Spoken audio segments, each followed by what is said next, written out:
नमस्कार। मैं एक बार फिर से स्वागत करता हूं आपका इस YouTube चैनल में। तो आज हम लोग देखेंगे, देखिए बहुत सारे छात्रों को ये समस्या आ रही थी कि सर हम लोग 12th का जो फाइनल 2026 में बोर्ड एग्ज़ाम देना है, उस फॉर्म को कैसे भरें, एक बार आप हमको बता दीजिए। और विद्यालय में बहुत से लोगों का दिक्कत हो रहा था, तो हम सोचे कि चलिए एक वीडियो ही बना देते हैं जिससे आप सभी का समस्या एक ही साथ दूर हो जाए। तो आप देखिए, सबसे पहले ये जो फॉर्म है वो आर्ट्स कैटेगरी के लिए है। साइंस का भी हम थोड़ी देर में आपको बता देंगे। पहले ये जो वीडियो होगा वो केवल आर्ट्स विद्यार्थी यानी आर्ट्स स्टूडेंट जितने भी होंगे उनके लिए होगा।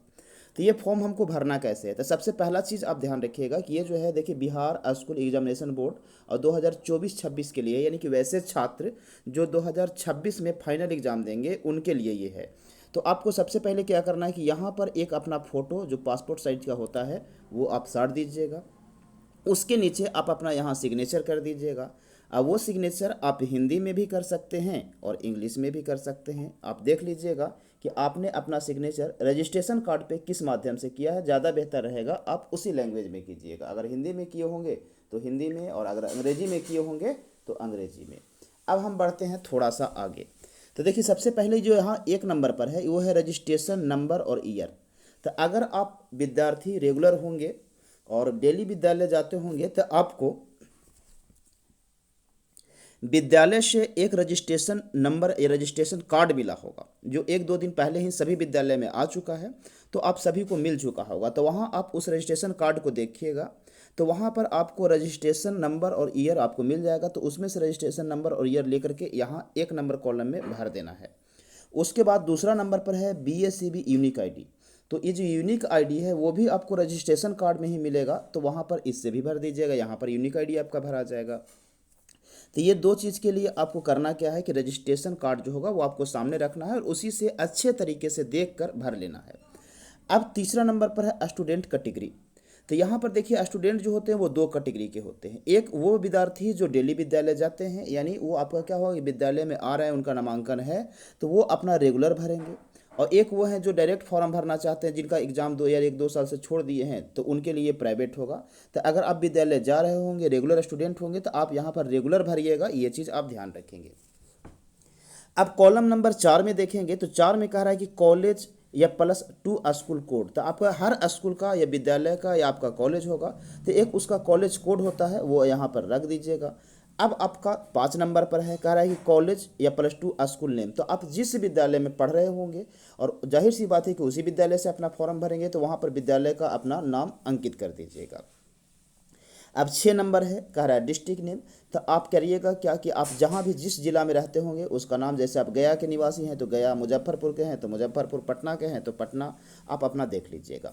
अब आता है 7 नंबर। मेन आपको फोकस यहाँ से यहाँ तक करना है कि ये गलत नहीं होना चाहिए, ना तो ज़्यादा अगर गलत हो गया, ये तो आपको देखिए फॉर्म भरते समय एक चीज़ तो ये ध्यान रखना है कि कोई भी चीज़ गलती नहीं होना चाहिए।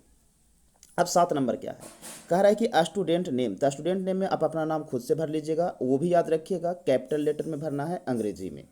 अब तीसरा कह रहा है कि स्टूडेंट नेम इन हिंदी। तो हिंदी में अपना नाम जो भी आपका होगा तो इस कॉलम में आप डाल दीजिएगा। फिर कह रहा है मदर्स नेम।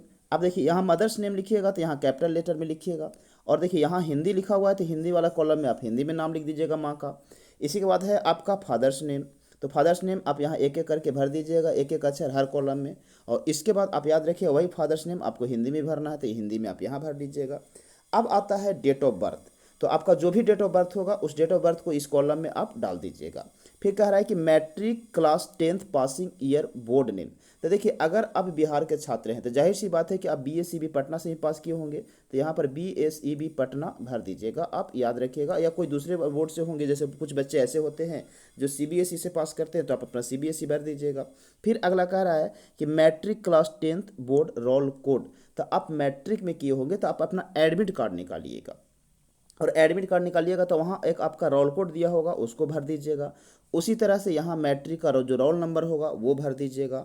और अगर आप रेगुलर विद्यार्थी होंगे तो रेगुलर विद्यार्थी में देखिए, ये सेशन 2000 कितना चल रहा है, 24-26 चल रहा है। तो जाहिर सी बात है कि आप क्या पास किए होंगे, तो 2024 में मैट्रिक पास किए होंगे, तो आप यहाँ पासिंग ईयर कितना रख देंगे, तो 2024, ये आप ध्यान रखिएगा। अब आगे बढ़ते हैं। कह रहा है कि कृपया आधार नंबर अंकित करें। तो जो भी आपका 12 नंबर का आधार नंबर होता है तो आप यहाँ क्या करिएगा, इसमें आप भर दीजिएगा। अब आधार के बाद 15 नंबर देखिए, कह रहा है क्या कि कि यहाँ पर घोषणा पत्र दिया हुआ है, कह रहा है कि मैं एतद द्वारा घोषणा करता हूँ कि मैंने आधार नंबर आवंटित करने के आवेदित नहीं किया है तथा मुझे आधार नंबर आवंटित नहीं हुआ है। मैं यह भी समझता हूँ कि मेरे द्वारा दी गई मिथ्या गलत घोषणा आधार पर मेरी अभ्यर्थी रद्द की जा सकती है। यानी कि आपको अगर ये आधार नंबर नहीं है तब इसको भरना है, ये चीज़ आप ध्यान रखिएगा। फिर कह रहा है कि यदि विद्यार्थी के द्वारा उपयुक्त 14 में आधार नंबर अंकित नहीं किया गया है तो उनके द्वारा निम्नलिखित घोषणा किया जा सकेगा। यानी कि अगर आप ये वाला आधार नंबर यहाँ नहीं दिए हैं तब तो जाहिर सी बात है कि सबका आधार नंबर तो रहता ही है, तो आपको टेंशन नहीं है। अब यहाँ है विद्यार्थी का हस्ताक्षर, आप अपना कर लीजिएगा। अब हम आते हैं 16 नंबर पर। तो 16 नंबर कह रहा है कि जेंडर, तो जेंडर में देखिए बहुत सारे लोग होते हैं जो लड़की होती हैं तो वो अपना फीमेल भरेंगी, लड़का होता है तो वो अपना मेल भरेंगे। अब आता है कास्ट कैटेगरी, तो कास्ट कैटेगरी में भी आप ध्यान रखिएगा कि इसमें भी बहुत से लोग 5 कैटेगरी में बांटा गया है सरकार के द्वारा। तो अगर आप जनरल होंगे तो इस बॉक्स में टिक करिएगा, एसी में होंगे तो इस बॉक्स में, एसटी में होंगे तो इस बॉक्स में, ईबीसी में होंगे तो इसमें, और बीसी में होंगे तो इसमें आप याद रखिएगा। अब बहुत से लोग सर बीसी और ओबीसी क्या होता है, दोनों एक ही होता है, तो आप ये ध्यान रखिएगा।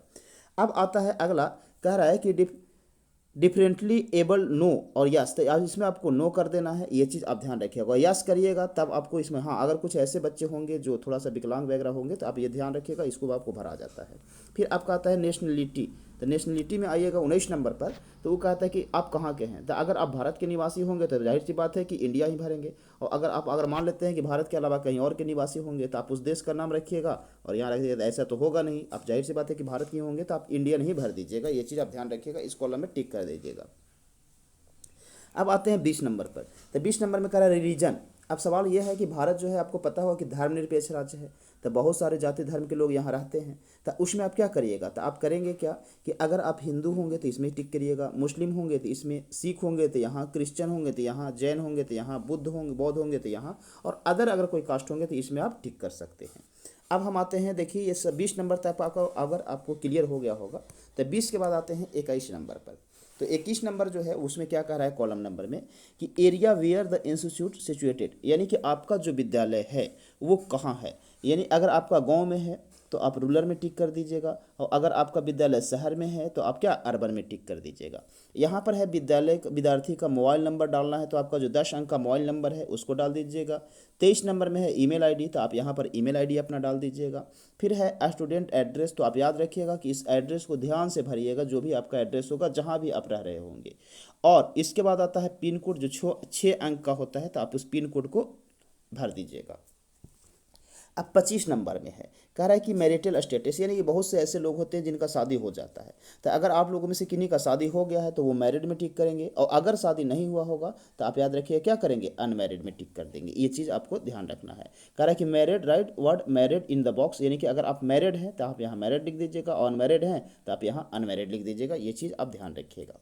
अब आगे कह रहा है 26 नंबर में स्टूडेंट बैंक अकाउंट नंबर, तो यहाँ पर आप अपना अकाउंट नंबर डाल दीजिएगा। उसके बाद यहाँ पर है बैंक ब्रांच नेम, यानी कि कौन से बैंक का आपका खाता है, जैसे एसबीआई का है तो एसबीआई का कहाँ का है तो वो। उसके बाद हर बैंक का एक आईएफएससी कोड होता है, तो इस कोड को आप यहाँ भर दीजिएगा।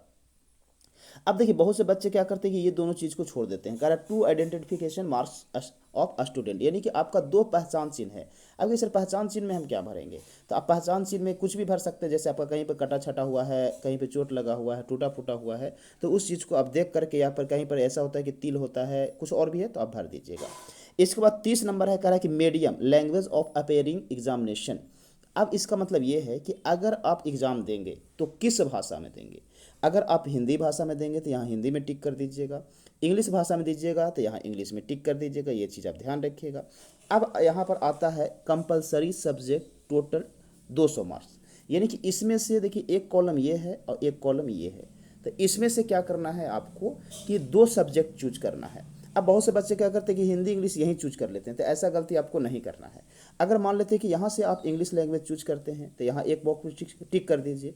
अब यहाँ इंग्लिश हो गया तो यहाँ इंग्लिश नहीं लेना। अब इंग्लिश के अलावा यहाँ से आप चाहे हिंदी ले सकते हैं, उर्दू ले सकते हैं, मैथिली ले सकते हैं, संस्कृत लिख सकते हैं, प्रकृति ले सकते हैं, मगही ले सकते हैं, भोजपुरी ले सकते हैं, अरबिक ले सकते हैं, पार्सियन ले सकते हैं, पाली लिख सकते हैं, बंगला, जो भी आपको इच्छा है आप ले सकते हैं। तो अगर मान लेते हैं हमको हिंदी इंग्लिश लेना है, तो अगर हम यहाँ इंग्लिश में टिक कर दिए हैं तो यहाँ पर हम क्या करेंगे कि हिंदी में टिक कर देंगे, ये चीज़ आपको ध्यान रखना है। या ऐसा कर सकते हैं कि अगर आप यहाँ पर ऐसा कहिए कि हिंदी में टिक कर दिए हैं तो यहाँ पर हम क्या कर सकते हैं, इंग्लिश ले सकते हैं, या इंग्लिश ना ले सकते हैं तो हम उर्दू ले सकते हैं, जो भी हमको इच्छा रहेगा आप ध्यान रख लीजिएगा। इसके बाद कह रहा है कि elected subject group total 300 mark, यानी elective subject group total 300 mark. अब यहाँ से आपको क्या करना है कि 200, देखिए टोटल जो आपका इंटर का एग्जाम होता है वो फाइनल मार्किंग जो होता है वो 500 नंबर का होता है। तो 200 नंबर का तो आप यहाँ सेलेक्ट कर लिए, अब बचा कितना 300 नंबर। तो अगर मान लो हिंदी इंग्लिश यहाँ हो गया, हम आर्ट्स के विद्यार्थी हैं तो यहाँ से हमको 3 सब्जेक्ट कोई भी चुनना होगा। तो अगर मान लेते हैं कि मेरा जो सब्जेक्ट है वो है ज्योग्राफी, हिस्ट्री और पॉलिटी, तो हम क्या करेंगे कि यहाँ पर ज्योग्राफी हिस्ट्री और पॉलिटी है तो हम यहाँ से देखेंगे ज्योग्राफी कहाँ है, तो सर ज्योग्राफी इसमें है तो यहाँ हम टिक कर देंगे। हिस्ट्री कहाँ है, तो हिस्ट्री आपको देख लीजिए यहाँ है।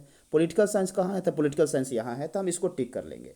ऐसा भी हो सकता है कि इन तीनों के अलावा हम कोई और दूसरा भी सब्जेक्ट, जैसे कि अगर हम मान लेते हैं कि हमारा हिस्ट्री की जगह ऐसा हो कि होम साइंस हो, तो हम होम साइंस देखेंगे कि कहाँ है, तो देखिए ये होम साइंस है तो इसमें टिक कर लेंगे।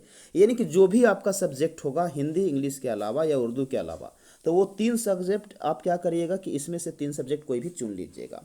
अब आता है अंतिम में एडिशनल सब्जेक्ट। अब कहिए सर ये एडिशनल सब्जेक्ट के मतलब क्या होता है, तो बहुत से बच्चे ऐसे होते हैं जिनको क्या करना होता है कि एडिशनल यानी कुछ एक्स्ट्रा सब्जेक्ट लेना होता है इसके अलावा भी।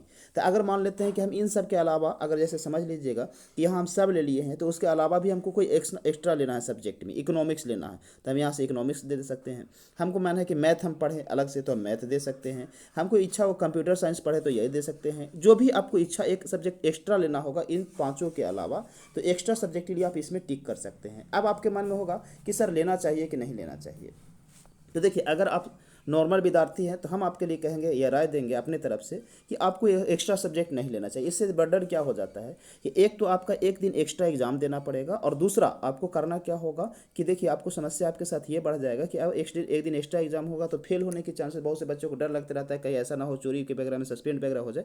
तो ये सब फालतू में टेंशन लेने से बेहतर है कि आप एक्स्ट्रा ना ही लें। अब आता है सिग्नेचर। तो यहाँ पर याद रखिएगा कि हिंदी में आपको सिग्नेचर कर देना है और यहाँ इंग्लिश में सिग्नेचर कर देना है। और करने के बाद जो भी आपका विद्यालय होगा आप वहाँ पर क्या करिए, जो आपके टीचर होंगे वहाँ फॉर्म जमा कर दिए जो पैसा ले रहे होंगे। तो उम्मीद है ये फॉर्म आपको अच्छे ढंग से समझ में आया होगा। फिर मिलते हैं हम आपसे नेक्स्ट वीडियो में।